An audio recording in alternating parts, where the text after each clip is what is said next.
How's it going, meatheads? Back with you for another video to pump up your day with some motorcycle content. Today we are going to be I'm headed to J&L Harley or Vernite Motoplex to see if I can get on some bikes, but I thought I would make a quick video on the way down there, because most of the times when I think about when I'm going to go do a test ride, oftentimes after getting off a bike, you know, you start to think about, like, would I ever own this motorcycle? You know, like, oh, I want this motorcycle so bad. And you know, those are kind of a pretty common thoughts amongst all of us that end up test riding a bike. Even if we're not in the market for it, we get off of it and we're like, man, I wish I could own this bike. But I thought I would talk about in this video the exact opposite. What bikes would you not see yourself owning? Like, ever. Like, you just, if you saw it next to your bike, you'd hope that it was your significant other's bike and not yours. You know, like, you know, I've been thinking about this a little bit, because, like, you got to ask yourself, like, what bikes would I not want to own? And it's super hard to answer that, because, like, what bikes really do you not want to own? Well, after thinking about it over a couple of days, I kind of came up with a list of bikes that I said to myself that, yeah, I don't know if I'd ever really want to own that.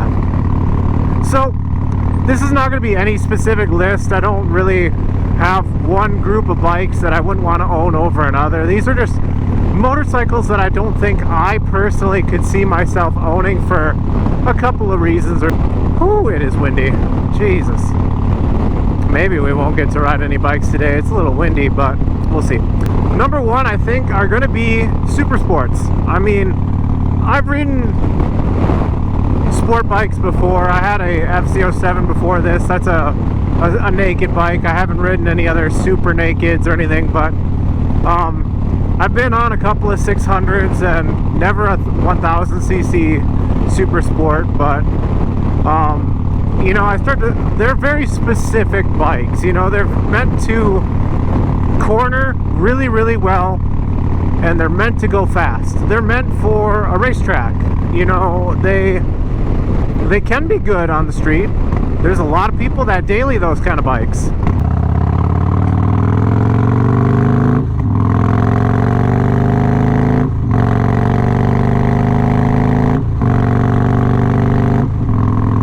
But for me personally, having a hard time containing myself from throttling this 800-pound, 100-horsepower Road Glide, I don't think I would be responsible enough to handle a bike that weighs about half, like little over half of this bike, as well as making like another 60 horsepower.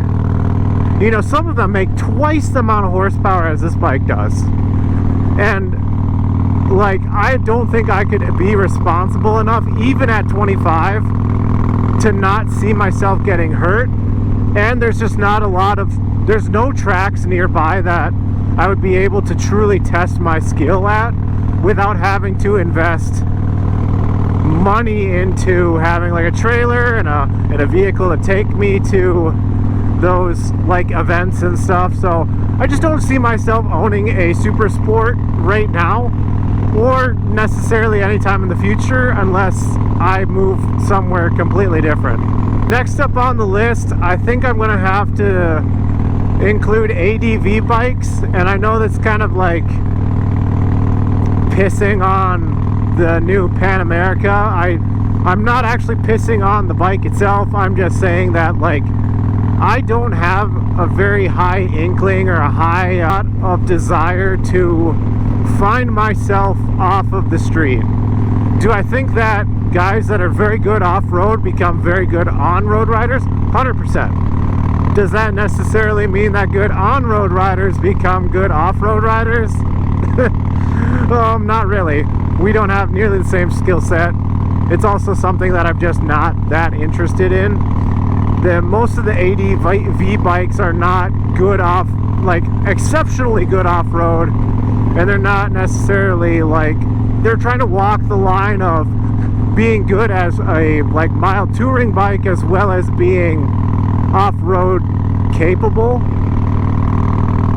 So like it's not necessarily one or the other, and to me, I just don't have that desire to go off-road, which also means that the next category of bikes are like supermotos and dirt bikes.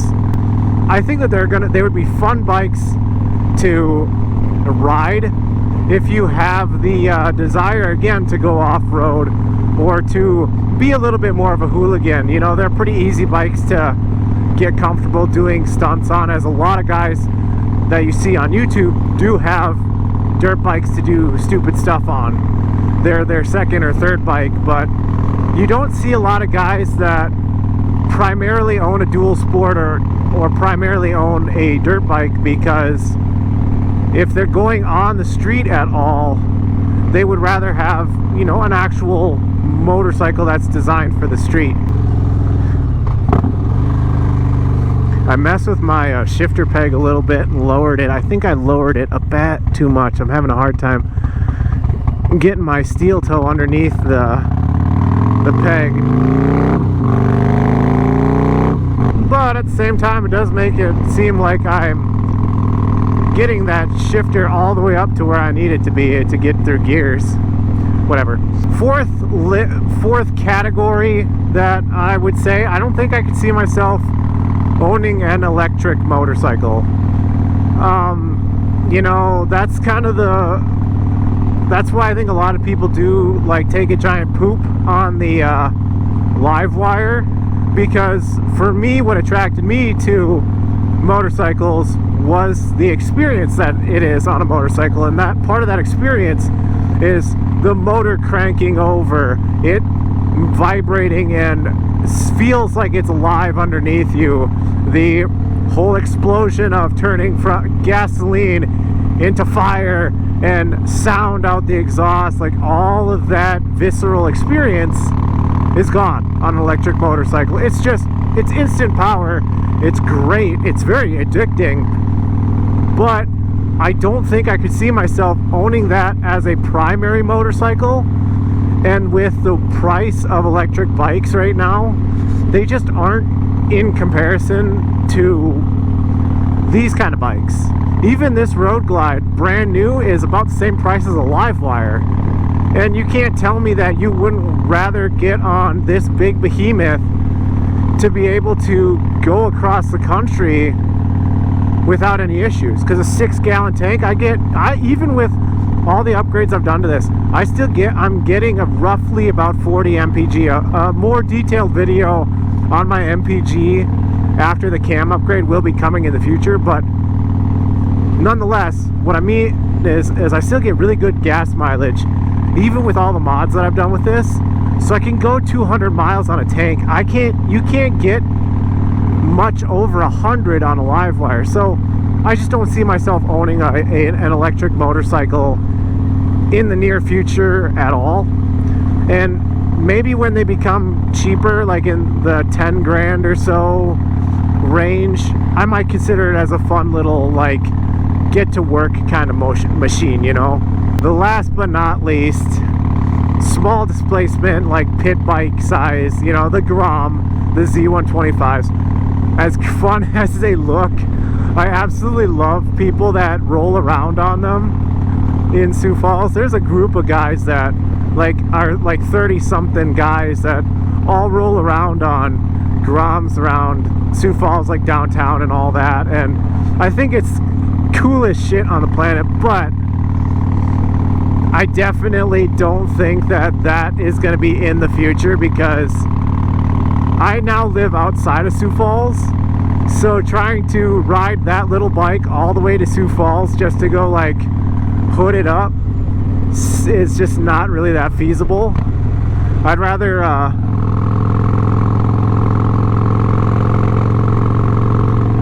try and do hood rat stuff on this bike with a bunch of other Harley guys and Harley bros or whoever else wants to show up, you know.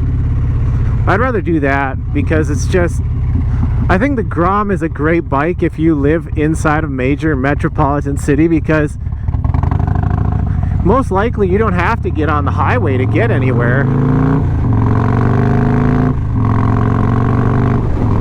So if you can avoid going on highways and stuff and be able to get to your destination, like it gets like 70 something miles a gallon, it makes sense. But I'm in an area where goats are a thing, so yeah, a Grom just is not feasible. And it's just, I think they're fun, but I just don't see myself owning one in the future.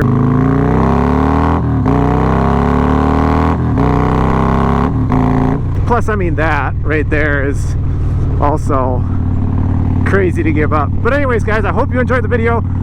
Go down in the comments and tell me what 2 or 3 or 5 or how many different types of motorcycles do you think you could see yourself owning or not see yourself owning. If you do like this video, please like it and subscribe to the channel. A lot of you are not subscribed to the channel at this moment, somewhere in the 90%, but for you guys that are subscribed, I do appreciate you, and I'm glad you subscribed. I hope to see you in another video.